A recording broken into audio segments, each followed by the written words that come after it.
he's probably the most sort of shoehorned into this story of anybody, but I mean, my 6-year-old daughter I don't know, and like I don't even understand necessarily what the wrong message is. I mean, I don't know, but well, he said something about, well, I don't know. I think that was another reviewer that said something about epitomizing the girl power theme. But I mean, do you think about that? Like my son, sometimes I notice things in advertising. So we're getting away from other stuff that sort of make men out to be the dumb ones, and it really bothers me as far as having a 26-year-old son, because he's not dumb. He's like a really intelligent. Right. But that,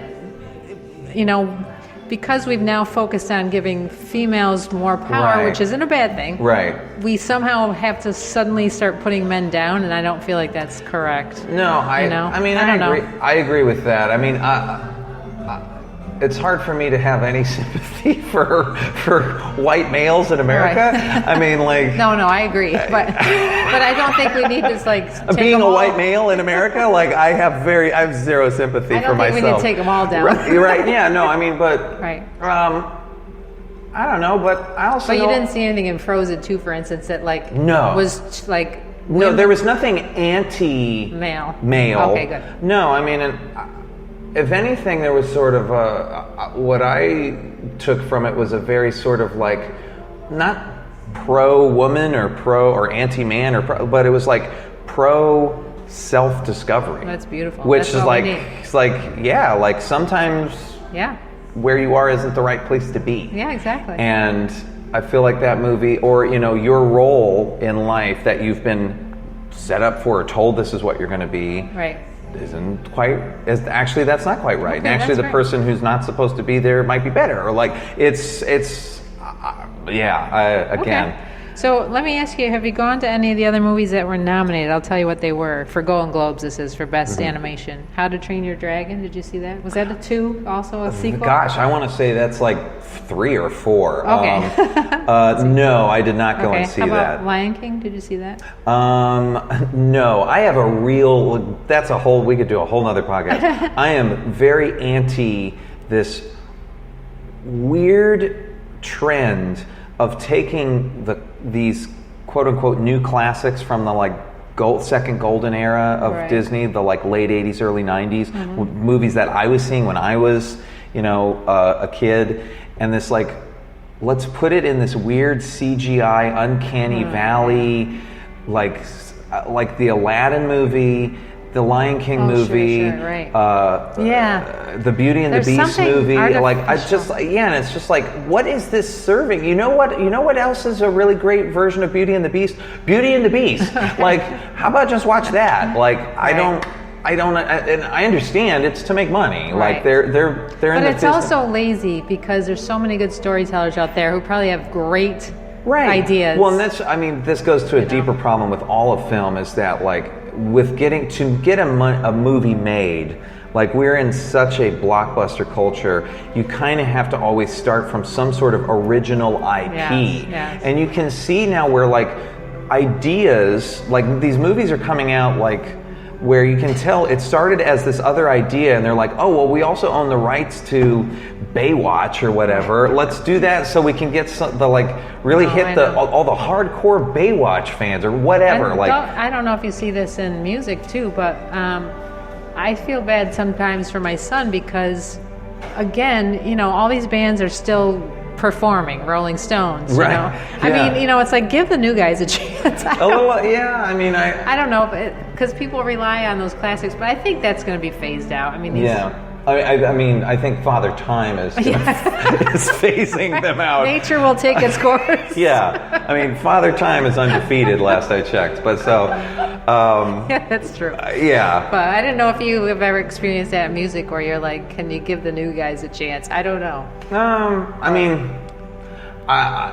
I'm getting off the chat.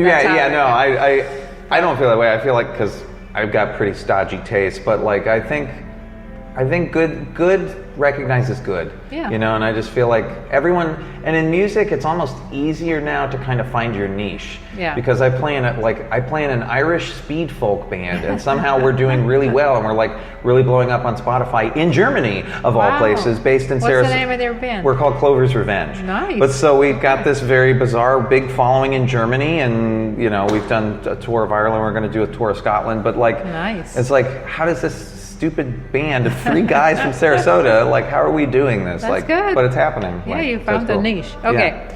So Golden Globes, the nominations came out, and again, you're a dad. I know it's tough. I remember being a mom, and I was a single mom, and so like my only chances to go see a movie was when my son was my ex-husband. So, so I know you haven't seen a lot, but what are you curious about, or what? Well, so the movies that I would say, if we're going to talk about like me, what I think the best movie of the year so far has been is Once Upon a Time in Hollywood. It was beautiful. That was, I mean, to me, that's number one with a bullet. And I think Leo was great in it, but I think Brad Pitt was he's so solid. Solid, and like there was such a quiet. Yes. The presence, right? I mean, like, just every scene he was in with Leo, I feel like he won. Yes. And all he had to do was grunt or something. Like, I mean, like Leo did the most acting in that movie. I felt like it was, and he was great. The highest he's ever evolved. Oh my gosh, that was and then just all of it. I just thought it was so beautifully shot. Yes. And like, really, you know, Once Upon a Time, like, it was a fairy tale, and I thought it was an incredible fairy tale. A rewritten one where the nice people don't get killed. Right, yes, you know what I mean? yeah, no, exactly. I love it. I like the fact that he tried to rewrite history. I mean, and that's he's been in this revisionist history thing before. Exactly. Obviously, I thought Inglourious Bastards was fantastic, and like everyone, I mean, I understand he's tech, but I don't know. That's what great art is. You know, great art causes a bit of an argument. And some people had problems with it, but I just think when you look at it for what it is, I think that's the best movie of the year by far.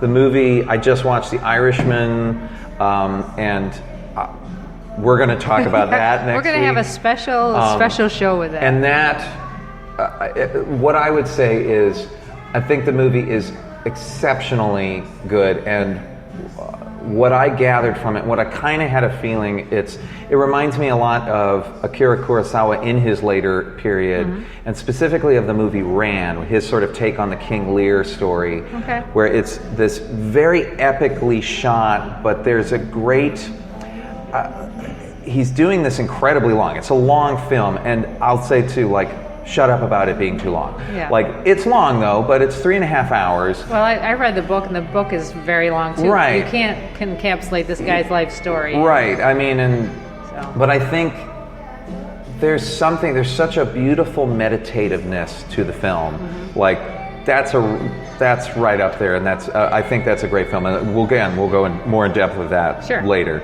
on the next time we speak. But okay, here's some movies I suspect you would like. I think you would really like Marriage Story. That's the one I wanted to talk about next. Yes. That's the next one. I haven't seen that.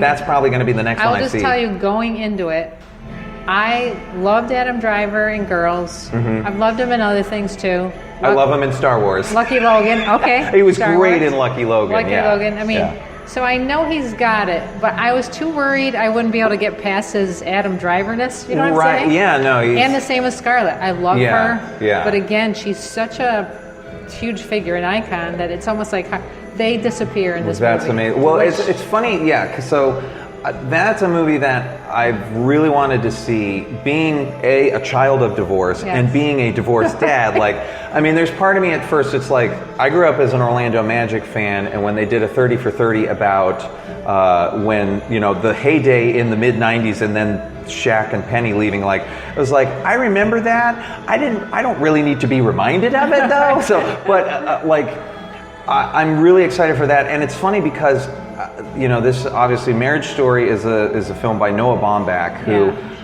I am not a fan of his movies. Really? Okay. Which is fun. I mean, it's so funny, but I suspect this is because, I don't know, there's something about his films where, you know, he's the king of mumblecore. Right. Right. I just remember, like, The Squid and the Whale, I just thought, remember watching it and being like, I feel like I should like this movie, but I hate this. Yeah, like, I loved it. It was dark, but right. I get what you mean. Right, it had an ickiness that to seems it. to be one of those movies where it slices one way or the other. I love Jeff Daniels so much. Yeah, me too. I love it too. Watch him eat toast. And then, but then like I remember I saw Margot at the Wedding, which was literally one of the most painful experiences of my life. Yeah, I love that too. Oh my gosh! And and then Greenberg, and I don't know if there's that like. I relate to the awkward people. Right. Well, I would imagine I would too, but there's just something about his movies that never, and uncomfortable in the wrong way. Right. That I never connected, but I mean, from what I've seen of the trailers, like, this could be it. Like, this is the one that could click for me, where it's like, oh, I get Noah Baumbach now. No, I think you could. I highly recommend it. Yeah, so I'm very interested to go into so I'm like, just the trailers and what I've seen, and like you said, like, I love Adam Driver, I love ScarJo. And then I think Ray Liotta and Laura Dern are also in it as well. Ray Liotta is amazing. Alan Alda is amazing. Oh my God, Alan Alda, you just want to hug him. Hawkeye, I love, You want to hug him. You really do. Same with Tom Hanks in A Beautiful Day in the Neighborhood. Oh yeah. Again, this is a great year for movies, in my opinion, because I have experienced magic at the theater where I don't. I thought a couple times last year with Roma and stuff, but like. There's so many. It's almost like piling on now at the end here. It does look like this is a good year. Like, there have been some pretty scant Well, I've had two years. visceral reactions, and that's in a positive way, with Marriage Story, where I literally had to say something out loud because it was that good. Wow. And The Lighthouse with Willem Dafoe. Oh, and Robert Pattinson. Yeah, that's a movie I'm so intrigued by. I really want to see that. It's already gone, which I hope it comes back to Parkway 8 because it's so worth it. It looks so wonderfully weird and beautiful. And Willem Dafoe, I literally I love Willem Dafoe. had to say out loud, oh my God, what is he doing? That's how good he was, and yet he didn't get nominated. Yeah. And I'm like, why? That's so wrong. But anyway, and then Honey Boy and Peanut Butter Falcon, two Shia LaBeouf movies. Yeah, I heard about the Peanut Butter Falcon. I've heard and it was such a small movie, but it was so gorgeous and like great. Bruce Dern, Dakota Johnson, every minor character, and who's the Thomas Hayden Church? Oh wow! Yeah, plays the wrestler. I mean, it's adorable. Okay, and then Honey Boy, I saw it in New York with my son. He works at Angelica Movie Theater, and I had to go in the bathroom and cry like a baby after. It is so moving. It's about growing up with his dad. Wow. And I'm going to go see it tonight after work, actually. Again, it's at AMC Sarasota because, again, he's not getting a lot of, I think he burned a lot of bridges, and it's hard to come back, I think. With the PR, Shia LaBeouf. Oh, is it his film? Did he direct it? He wrote it. Whoa. He wrote it. He didn't direct it. Alma Hartel directed it, who's a video producer. Okay. And so she's got a very artistic eye. It's really nice. Wow. Okay. Cool. I've heard about both of those films, but these are all rough movies that you don't want to take your 6 and 3-year-old. No. We'll stay at home and watch The Deer Hunter instead. I'll never forget. Just real quick on that. I took my son to see The Postman Always Rings Twice, or always rings. Does he always, or is he always? Always, of course. Yeah. With Jack Nicholson and Jessica Lange. Yeah. And I remember walking out of the movies. I can't remember how old my son was, 16, 17. I go, buddy, I'm really sorry because I didn't realize. I had never seen it before. I go, I'm so sorry. And he goes, Mom, you've taken me to worse. Right. I was like, wow. I did. What did I take you to worse? Yeah. But he lives to tell, and he's a brilliant human being. So. Right, there you go. Yeah. But, well, Zach, this was so much fun talking to you. This was fantastic. You are a wealth of knowledge about movies. Well, thank you. And I just want to say thank you to Radu to Breaking Wave Coffee. Yes, yeah. Using his space as a stage, a sound stage. But thanks, Zach, and we will be in touch, and we'll talk about The Irishman next. Fantastic. All right, thanks again. Thank you. Bye.